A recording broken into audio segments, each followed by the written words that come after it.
Oh, hey, good evening, everyone. Doing things a little bit different tonight. All right, bear with me a moment.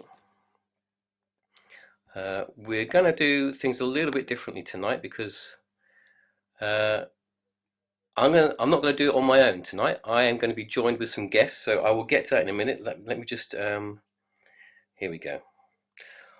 Apologise about the lighting. I'm going for spooky lighting tonight. Just can't quite get enough lighting here at the moment. All right, so how's everyone doing? Thanks for joining me again tonight. Right, bear with me. I'm doing too many things at the same time. Here we go. I want to make sure that I can see everyone's comments. Bear with me a moment. I'm just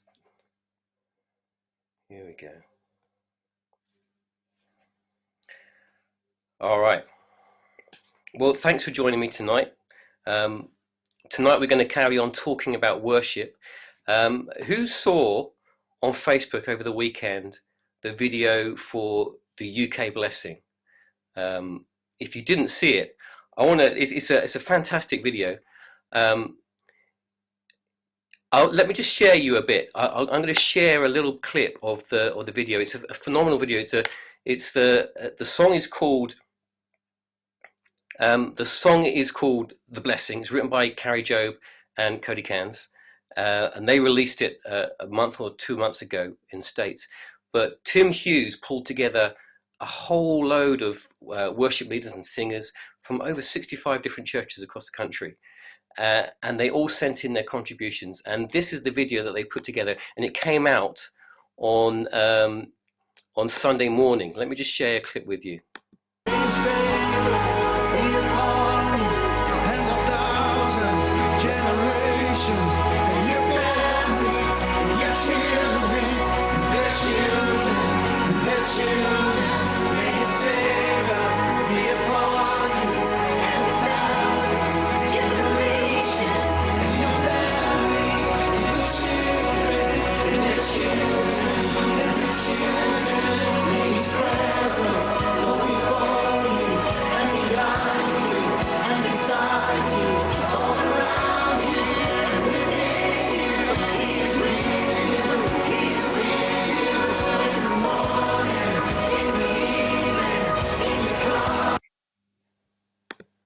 There you go. That was just a really short clip from the UK blessing. That's phenomenal. You spot some famous faces in there as well. People like Graham Kendrick, David and Carrie Grant, Martin Smith was there.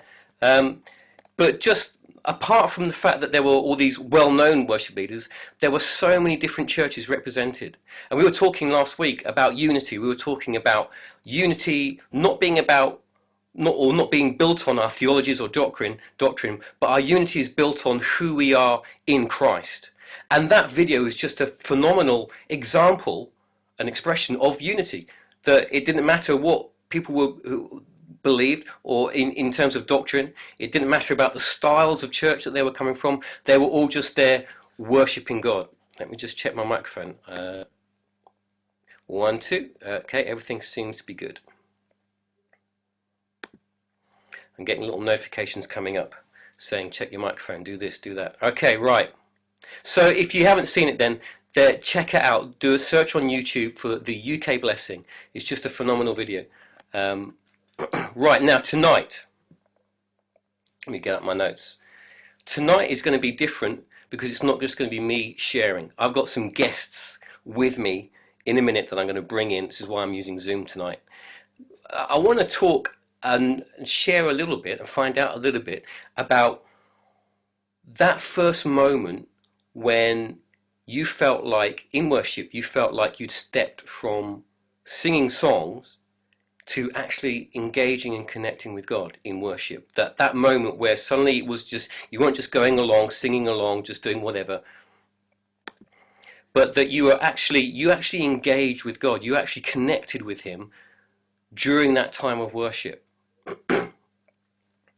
So rather than me just talking about it, I want to bring in some guests to share their experiences, their first times as it were. So bear with me a moment. I am just going to bring in some special guests with me.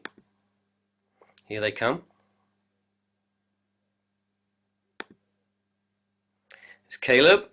Hi, Farry. Hi. And any minute now, there's Zach. Oh, this is a very family affair.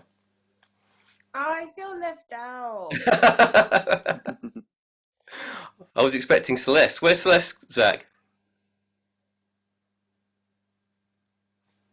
Can you hear me, Zach? Zach has gone quiet. And any minute now, Okay. there's Zach. Oh, this is a very family affair. Yeah, you do need to turn your sound down, please, Zach. Oh yeah, no, sorry. That's fine. Is Celeste with you?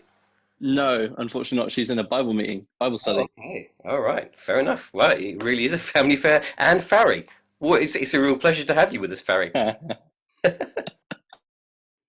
Thanks. Thanks. So tonight we're talking about that moment where you moved from just being a singer of songs to being an actual worshipper of God, in terms that you weren't just singing words, but you actually connected with God during that time, whatever it was that you're doing, whether you were singing or doing something else, but you connected with God, and you knew the difference, you felt the difference. So if it's all right, I'd like to go around and just get you to share that experience with us, if that's all right with you. Farry, do you want to join? Do you want to start first? Yeah, okay. Is my internet working? Because it said it's unstable. Yeah, we can see you out. We can see you fine. Okay. Okay. So, what was the first question again? The question was that moment where you moved from being just a singer of songs or just observing in worship to actually engaging and experiencing the presence of God yourself, where you actually knew something had changed. What was that moment for you, and what led up to that moment, and what do you feel has changed since? Okay, I'm ready. Okay, so I grew up singing in church because yeah, that's what happened.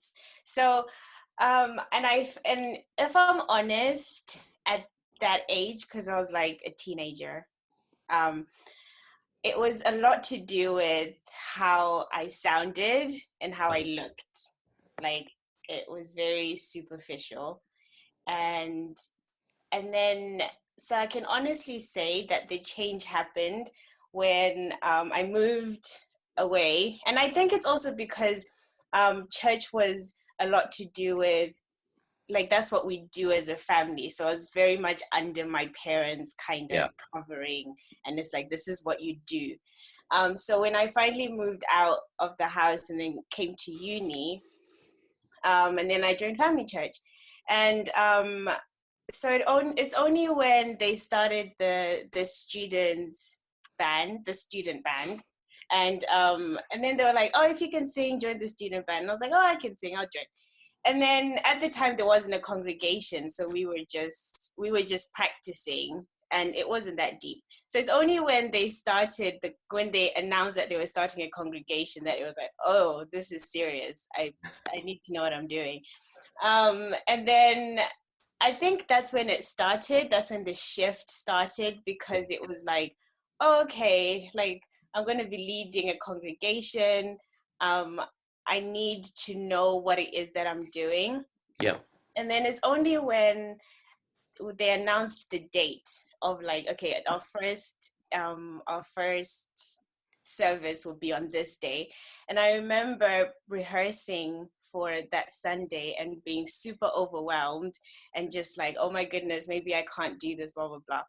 And then so at the time, Smudge was part of the team that was in charge of the band.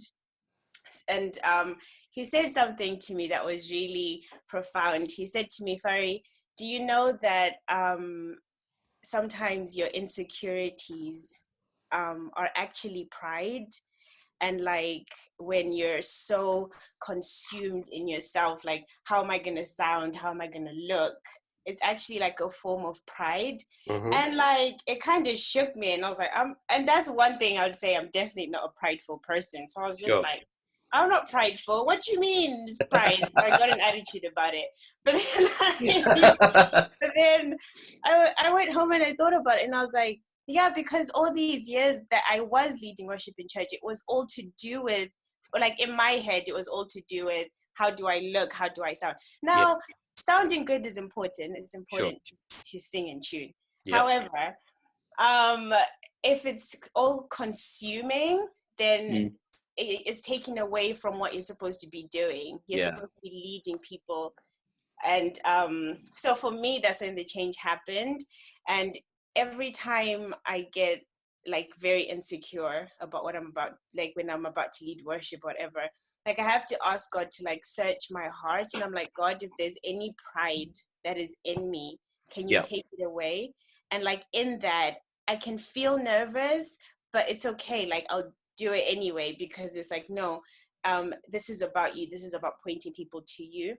And then the other thing I would say is when it came to leading worship, one of our other leaders was Vic, and he yeah, always used to say, we're practicing a song you're going to lead on Sunday. Make sure when you're practicing it, you're going to, before you the song, I want you to share something that has been speaking to you through that.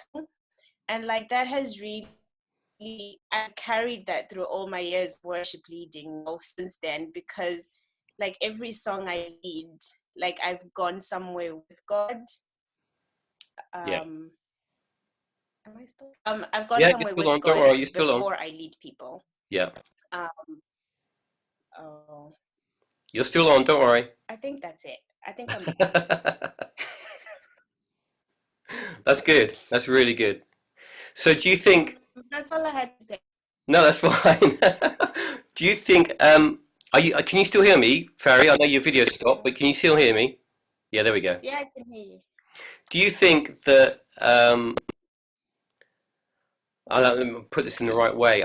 You mentioned about how your attitude. You realised your attitude before you kind of it became real to you.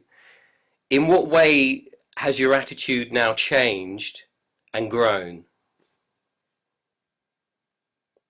Does that make Mm, my attitude. Which attitude? like I had a lot of attitudes. towards worship? Sorry, towards worship, towards the act of worship. Does that make So the question is, how did my attitude change? Yeah, I guess it's definitely like for me, it definitely a lot to do. I need lead people where I have it from. Like I have time with God. So that's my private God. And then it's like when I'm leading worship, it's like I want to take people where I've already been with God. So yeah, I guess that's how my attitude has changed. It's like where am I taking people, and it's somewhere that I've been with Him while I was preparing for Sunday. yes, yeah. If that makes That's good. sense. Yeah, no, that's really good. That's really good. Yeah, your connection was a little bit dodgy there. Sorry for those. But we caught what you were saying. That was really good. That was really good. All right, Caleb, why don't you share with us? Hmm. Go for it. That Well, that that. When was that moment that you went from just kind of going to church with mum and dad, and singing songs when you felt like it, and it just kind of something clicked, and suddenly you connected with God in worship. um, for me, it's been kind of like little moments here and there, which has gradually been building. Because Hmm. obviously, I've been involved with family church a lot, and I feel like it's always at something like FC United where I always see loads of people run to the front and always got like taken aback by the spirit and just like fully immersed in worship. And again with Empower, that I just see like so many people just go forward and get something from the spirit. And that is something that I was like, I always kind of like wish that for myself. Um, but I never knew too much how to actually try. So I'd say I'd try singing, but I'd never be like, I guess I never really believed that I could get the same like spirit that they all that everyone else was getting, let's say at like Empower and stuff. A lot of when I was growing up, I thought I was probably too young to actually hear from the Spirit. But I think it was that summer camp, basically the first summer camp, Yeah. that I would say that I first properly encountered the Spirit. And basically every single summer camp, to be honest, every year. Sorry, But which year was that? I don't know what year exactly. It was the first time they did summer camp. Oh, okay. I think 2015. Yeah. I think. Zach seems to agree. Yeah. Cool. Yeah, I'd say that would be the time that I just like felt it personally for myself, and I just kind of broke down, just crying out to God, just wanting just more, just to stay in that presence as much. And I think I'm not too sure if that was actually the first night, because that's usually how it goes. But Yeah. yeah, it was kind of like at that moment where I saw basically everyone around me was a similar age or younger, that all got encountered with the Spirit, and that was like, it kind of like broke down the barrier of saying age is a limit Yeah. for worship for me. And that was probably like the final barrier that I'd say God needed to break down for me to really encounter myself. Yeah, Yeah. that's what I have. Yeah. And so what's shifted for you since then? Everything. Uh-huh. Of yeah, understanding of how to worship has just grown. Understanding of how to lead people in worship, and how to lead a team to lead people, and just the realizing how much more commitment needs to happen in your own daily life, in your Yeah. own, like, say, behind the scenes worship, before actually going on to lead people on Sundays. I'd say that's been the biggest shift of like how much more effort I've been putting in Yeah. before. Because say like when I first encountered, then I'll be like, okay, cool, I'll just turn up on a Sunday, here's my worship, like I've got what I've got from God, like it's the Holy Spirit, and then it's like, then cool, it's just back to school and stuff like that. But over the years, it's definitely become more of a daily routine, where I'd Yeah. have, let's say, my daily routine of worship, and then just building on that relationship with God more each day. That's good. So when it comes to Sunday, I'm not like having to build up myself Yeah. in order to lead people. It's more like it's just a natural thing that I can just go and then pray that people follow. Sure. Well, that's good. Thank you. Zach, why don't you share with us? All right. You can hear me all good? Yep, you can hear you. Excellent. So do you mind if I have the question again, just so I remember what I'm Yeah, so what I'm answering? we're talking about that moment where you Okay. stepped from just singing songs or doing whatever, Okay. going along, to actually experiencing, and you know that you've connected with God in worship. Absolutely. So my story is actually fairly similar to Farry's, I guess. It was within a student church and a student congregation that I really found that. And it was largely thanks to Farry as well. So thanks for that. I have been, yeah, I've been playing guitar for a very long time, since I was like 11.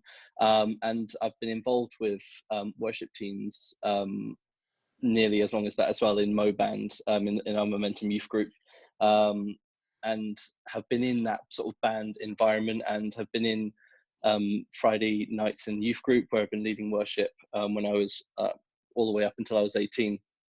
And I think at the time, as much as I really enjoyed it and really enjoyed singing those types of songs, I never truly did it for God. I never really was in a headspace where I knew what I was doing, other than just singing songs Yeah. and playing a guitar with them. It was the reason behind doing it was never, I'm going to give glory to God. It was more of, I'm really enjoying playing these songs and I'm at the front of the stage. And it wasn't until I got to established and I started really genuinely finding, like, it all sort of ties in with my relationship with God in general, in how I just I had much of a deeper connection, a deeper relationship with him as I went to university and went to established congregation as well. That just grew and grew, and that it was in tandem with worship as well.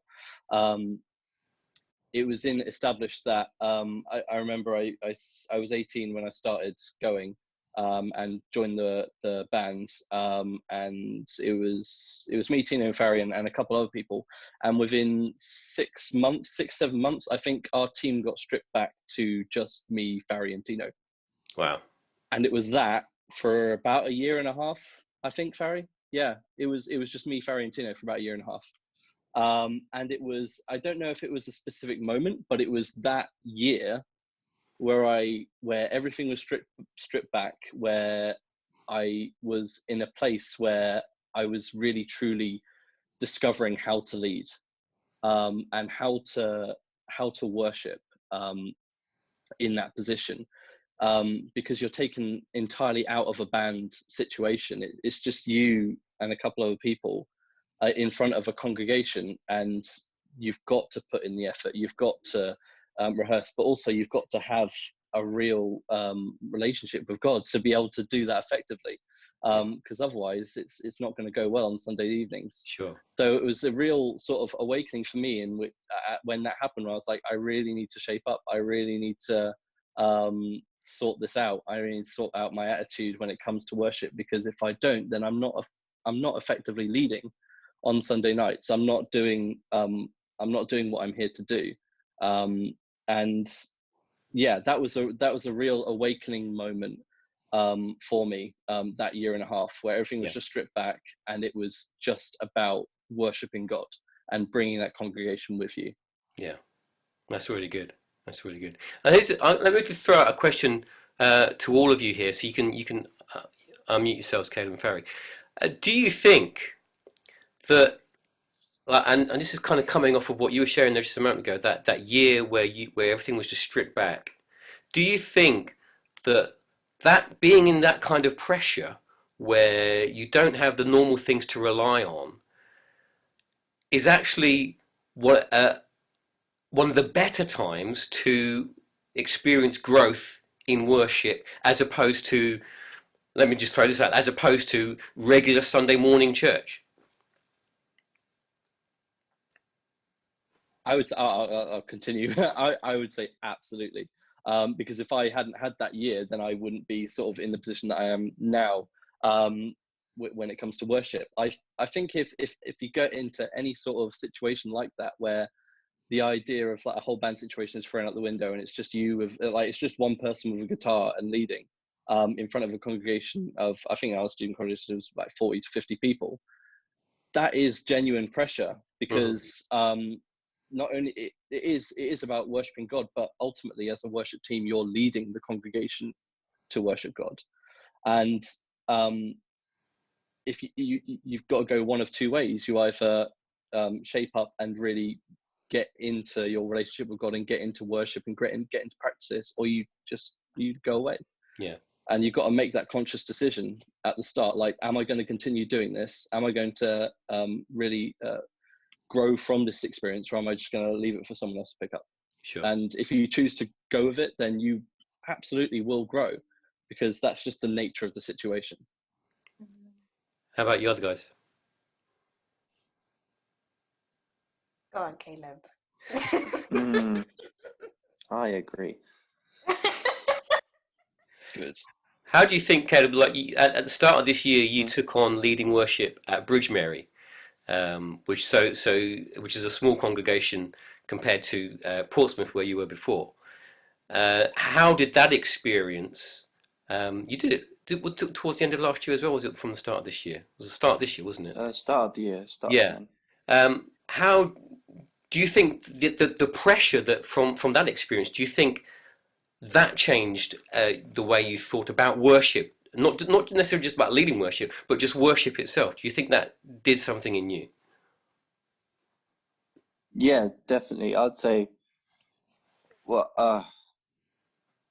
yeah, because obviously you went from a position that was like, I just say came Tuesdays and the songs was already set and everything, whereas I had to choose all of the songs and then like try and encourage the team on the Tuesday, lead through practice, and then on Sunday lead the worship. And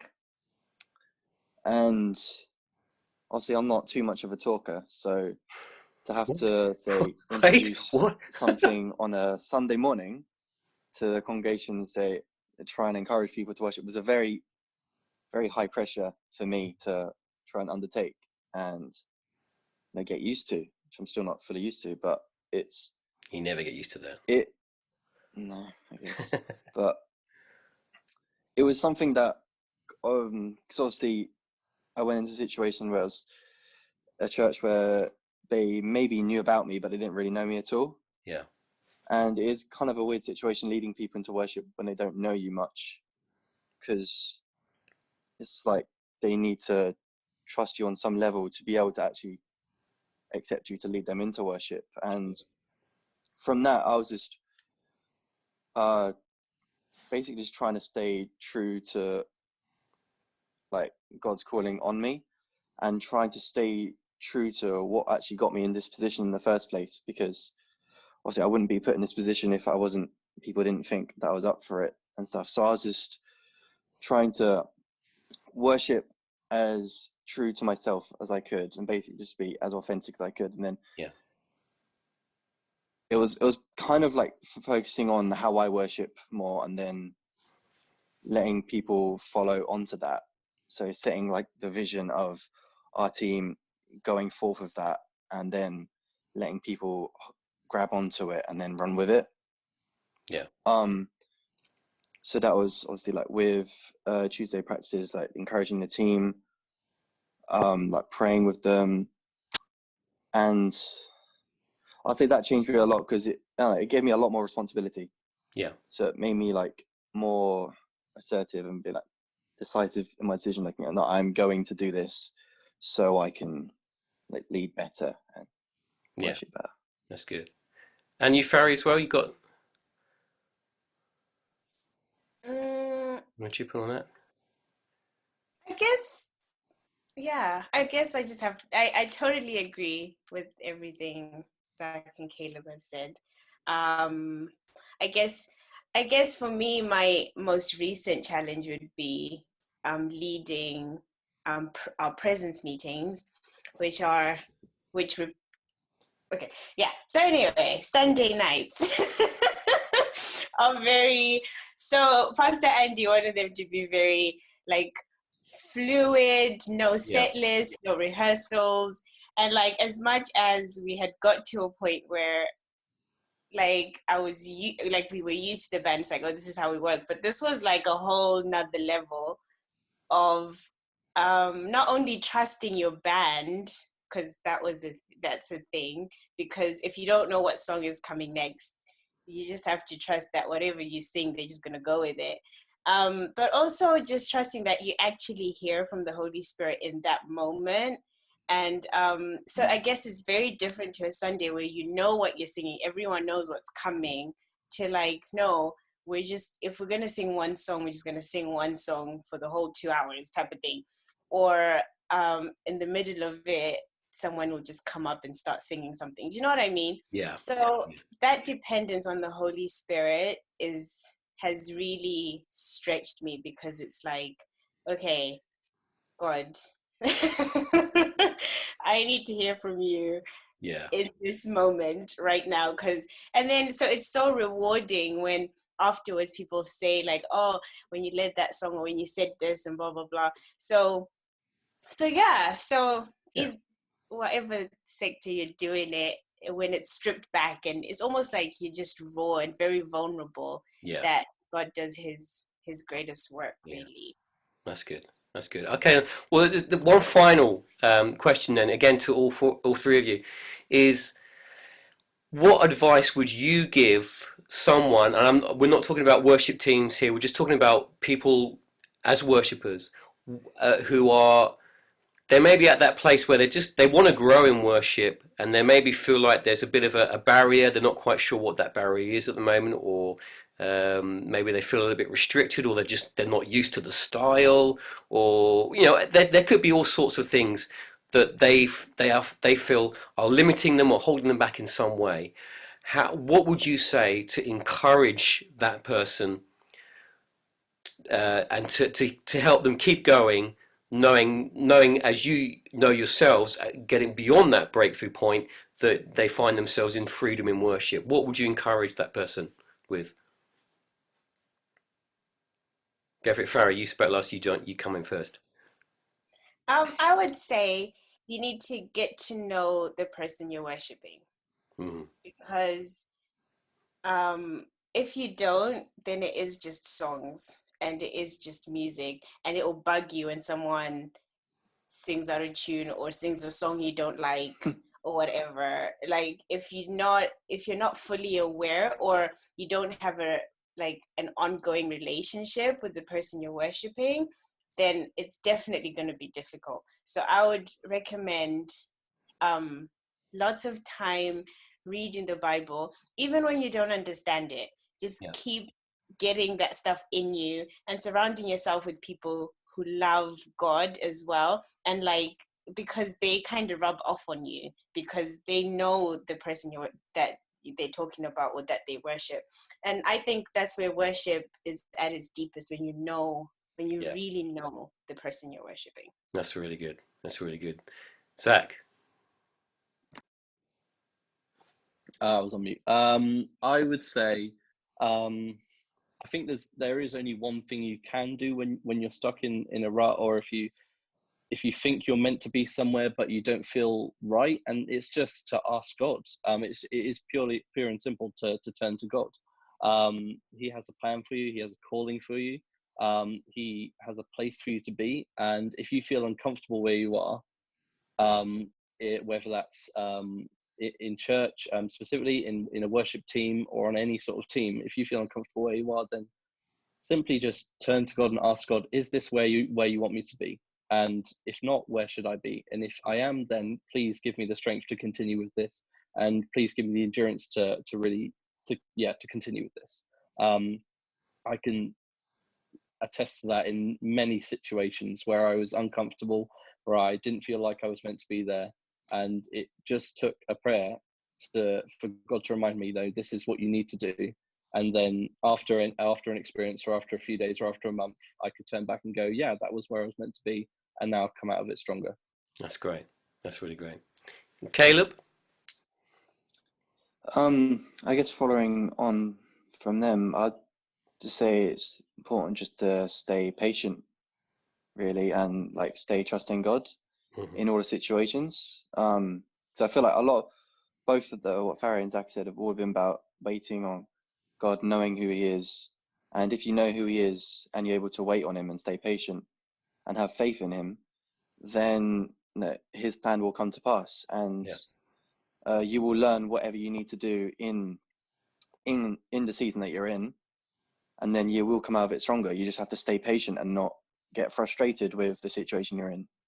Because if you allow frustration to build up, then you could disrupt God's plan, because you'll just be not focusing on what He actually has, what He's got for you, and what He's trying to say to you. Sure. Because He may want you to be patient, because He wants you to listen out for what He has to say, and just stay trusting Him. Yeah, that's good. That's really good. All right, thank you guys so much for joining. It's been a real pleasure. I wasn't sure quite how this would work, but I thought it's worked really well. So you guys you've joined me on this experiment, and it seems to have worked. Thank you so much for joining me.